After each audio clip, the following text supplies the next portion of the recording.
Welcome back to another episode of the About Mansfield Consumer Advice Series. I'm Steve Casillo, and to my right, that would be your left, this is Dr. Joseph Adams. He's with Calibration Chiropractic and Functional Health. Welcome back. Excited to be here. We just wrapped up the series on migraine headaches, and now we're moving into a new topic today. We're starting with concussions. Yep.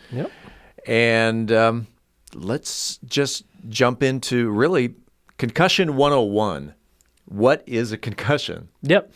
So concussion is a mild traumatic brain injury. So, the mild portion being that, you didn't get, a skull fracture or, a brain bleed, but you did have trauma to your head and neck, usually an external force, where there is a whiplash type of injury to the head and neck, and that causes the brain to move forward and backward at a rapid pace. And that, movement of the brain is what can cause what's called diffuse axonal shearing. So what it does is it kind of puts tension on the nerves, in the brain and the cranial nerves that go like to the eyes, the mouth, and, all the other different cranial nerves. And so when people get concussions, there is a neurological impairment that goes along with the physical symptoms of the trauma. And so, a good way to summarize is that, you hit your head, or maybe you didn't, you just moved your neck really at a high speed. And because of that, there are neurological deficits that you will have. And those can last for a short period of time or a long period of time. When I think of a concussion, it's always watching football, and the player goes into concussion protocol, and et cetera, et cetera. But so in my mind, it's NFL players who get concussions most. But you're the expert. Who suffers from concussions the most? So athletes, and you definitely spot on about athletics, and it's mostly actually adolescents. Adolescents, wow. Adolescent athletes that get concussions the most, and one of those is definitely football players. Mm-hmm. We've taken care of a good amount of high school age football players that have been concussed. Also, soccer is another one that's very common, and for some reason, women's soccer seems to be worse than men's soccer. It's something maybe to do with just like the aggression, it's a women's soccer. Does the bouncing of the ball off your forehead over several times, would that lead to a concussion? It's possible that it could. Now, I'm not sure if there's been, a lot of studies on that, but the correlation that I could see with that is that, you take a female soccer player, and females usually have less muscle mass than males, less muscle mass in the neck especially, and the traps.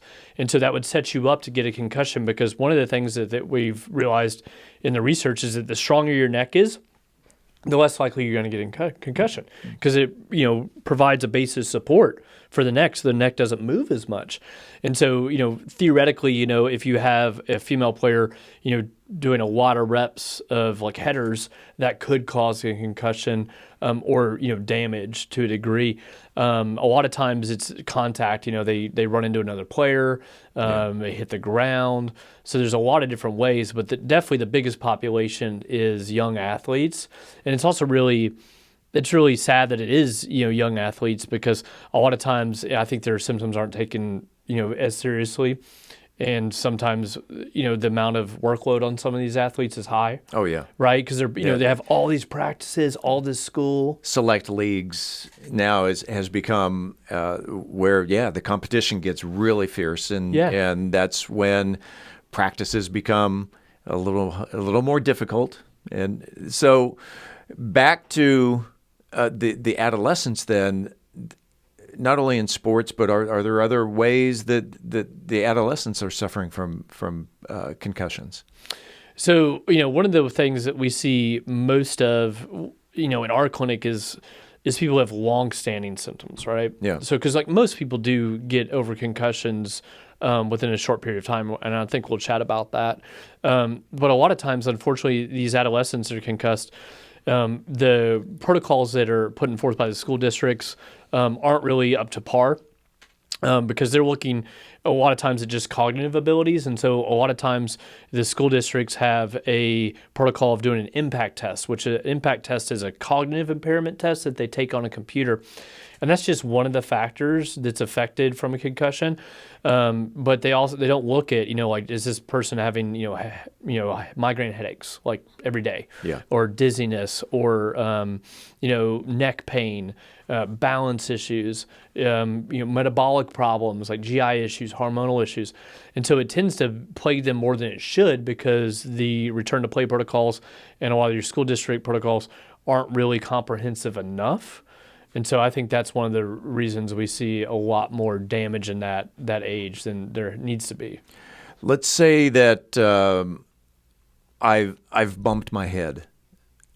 Maybe I've got a little dizziness, but I don't know if I have a concussion, or if I do. What are the symptoms that I should be looking for to determine whether I have a concussion or not? Yeah, so the symptoms of concussion are pretty widespread. There's a lot of them. But then one thing that I would say is the number one commonality that they all seem to have is headaches. So, chronic daily headaches, no matter, how painful they are, if you're having headaches after an event that maybe caused a concussion, that's definitely a big red flag and should be one of your first indicators. Another one would be dizziness. And it doesn't have to be like spinning, right? Because a lot of times when people think of vertigo or dizziness, they're thinking spinning. Right. But a lot of times people just feel off. Like they just don't feel like stable, like they don't feel safe walking around. So headaches, dizziness, memory loss is another one. Usually it's more short-term, so people will have issues with short-term memory, maybe events around the concussion, like don't remember things right before it, right after it.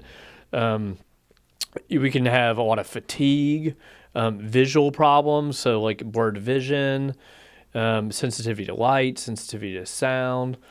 You mentioned a headache or dizziness could last for days. How long does a migraine last? If it's gone, I'm sorry, not a migraine, concussion, how long if it's gone untreated? So the thing is a lot of times people will heal. Probably 70 to 90% of people heal from a concussion on their own. Over how long of a time? Probably 48 hours to 2 weeks. Oh, wow. Somewhere in there. So it can, a couple of weeks. Yeah, so it can last a couple of weeks. And so if you have some of those symptoms, let's say after 2 weeks, that should be a real red flag for you. Oh, sure. That you may actually be transitioning from acute concussion to what's called post-concussion syndrome, where you basically have the symptoms that you got from the original concussion. They just continue. They don't really get any better. Sometimes they get worse. And how do you diagnose one? So diagnosis of concussion is primarily based off of, learning about the history, the symptoms, the history, how it happened, the diagnostic tests that, we would run. And so there's no one smoking, gun type of test that you can say this person's concussed, because if you were to get an MRI on somebody, you're not going to see any changes in the brain, most likely, unless they have a more serious injury. So it's really an invisible disease to the untrained eye. And even some of the, providers that don't specialize in concussion, to them it can be somewhat of an enigma, because concussion is very different for every different person. Yeah. And so it's really one of these things you got to, sit down, listen to them, examine them, and determine if this really makes sense of a concussion, and put all those pieces together, and if the probability is high, then that's how you move forward. What's involved in the exam?